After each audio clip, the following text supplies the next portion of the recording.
Hey everybody, Jason Burmis here, and I'm here with the news that's not news to me, shouldn't be news to you. I've been telling you about this practice of the track trace database system for some time now, well before Facebook was the Leviathan that it is. And when it got caught with Cambridge Analytica, I explained to you, hey guys, just so you understand, all the tech companies are doing this. This isn't just Zuckerberg and Facebook and his Instagram. It's everybody. It's Google. I mean, you name it, Apple. They're all taking this data through ACR, automated content recognition, ASR, automated speech recognition, etc., and going beyond. So this story is even slightly more deceptive because it's explaining that your Facebook Messenger calls, your conversations you had, they were being transcribed. Oh, that's right. They were. All that ad stuff. And I'm letting you know now, even when that's not going on and it's just on with a battery, they're also using this technology. So we're also going to be breaking down the original Bloomberg piece here, and we're going to go into a piece of one of my documentary films from back in the day, showing you guys how I explained this well before social media and how it continues. So Facebook said it wasn't listening to your conversations. It was. Of course it was. Why would you believe them? Why would you believe any of these tech companies? My God. Facebook isn't randomly turning on your microphone to sell more targeted ads, as some conspiracy theories have asserted. See, right out of the gates, they'd never do that. That's not true. That's not true. Again, they call it ACR, they call it ASR, and nobody touches it at these hearings. So I want to let you know that that's not the case. The mobile apps themselves do it. They've been caught. I've done video after video on this. But here we go. But on Tuesday, the social media giant did admit that it had, in fact, been listening on some users' conversations. Oh, just some. Oh, thank you. Following an investigation by Bloomberg, the company admitted that it had been employing third-party contractors to transcribe the audio messages that users exchanged on its Messenger app. So in other words, when you called somebody with Messenger, as many people do, of course they analyzed all that stuff. They took it all in. But see, that's all that just the transcription.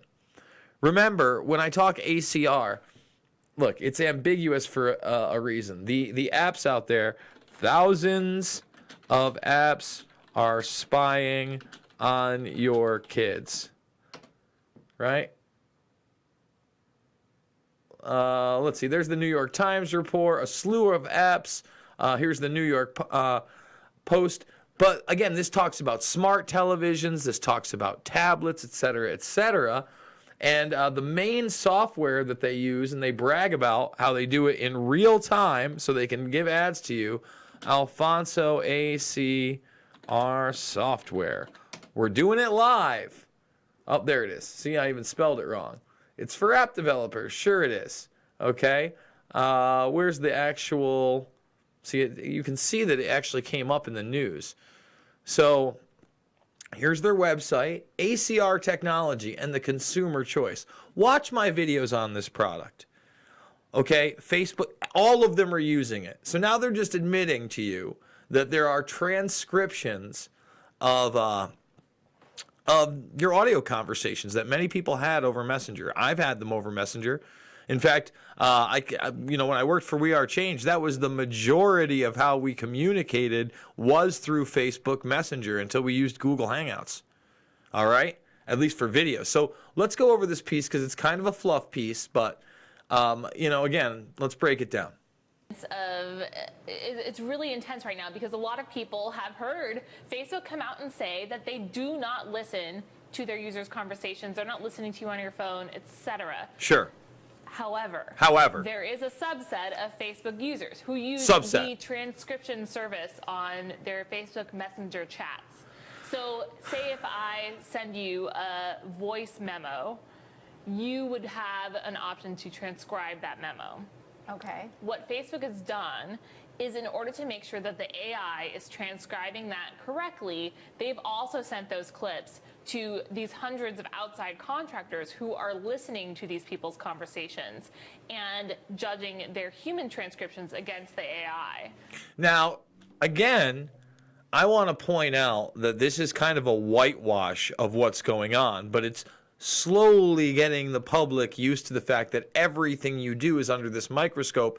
And remember, they have these new devices that are going to come around that are going to be in your home that are going to have facial recognition that you're going to interact with.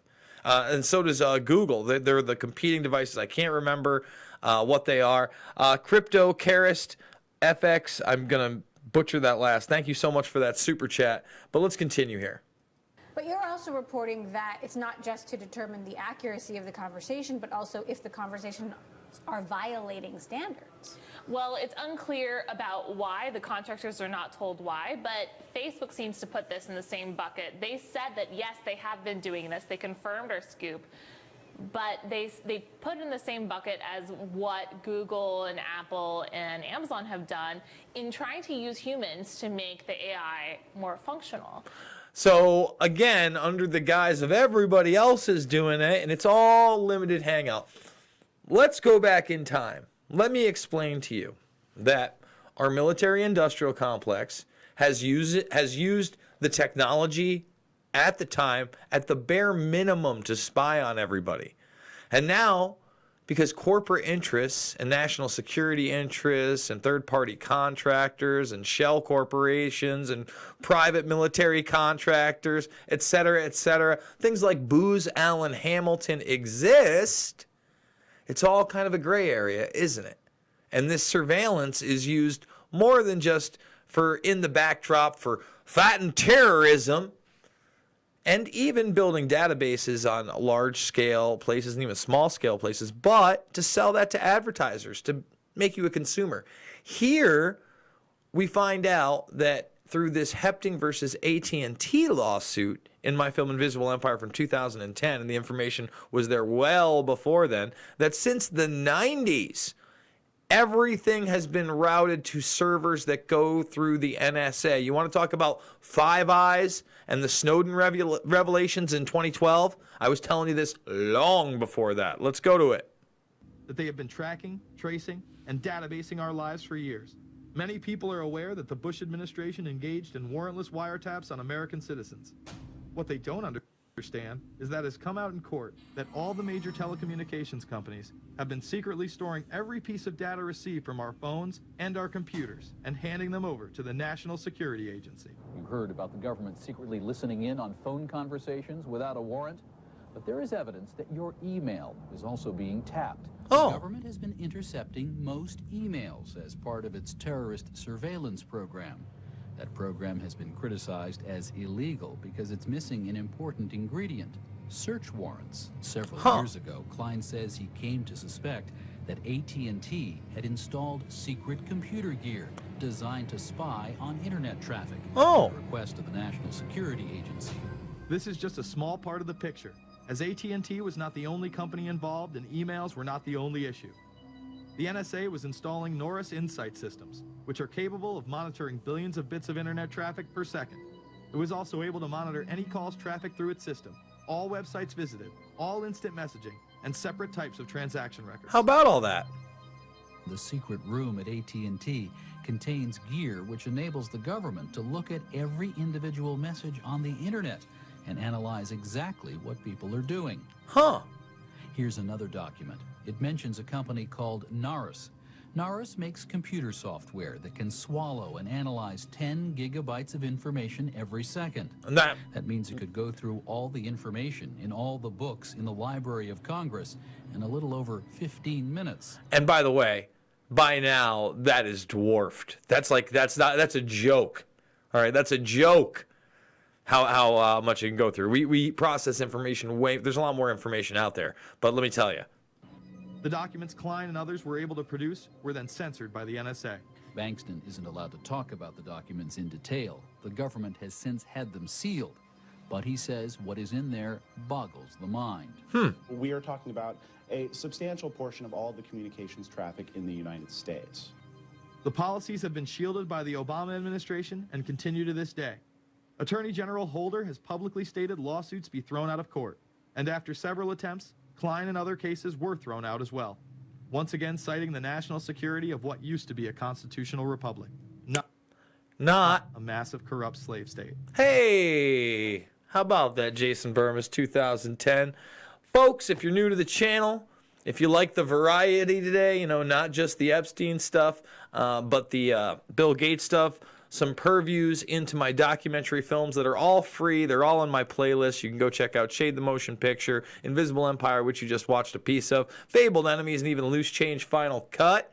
I'm going to be back in a little bit for yet another video. And that's because we're doing 3 to 7 important videos a day. And we're doing it with your help with this GoFundMe. We only got a few days left, really like 2 or 3 days. We might not hit that 5,000 part goal, but that's okay. Make sure you thumbs this video up.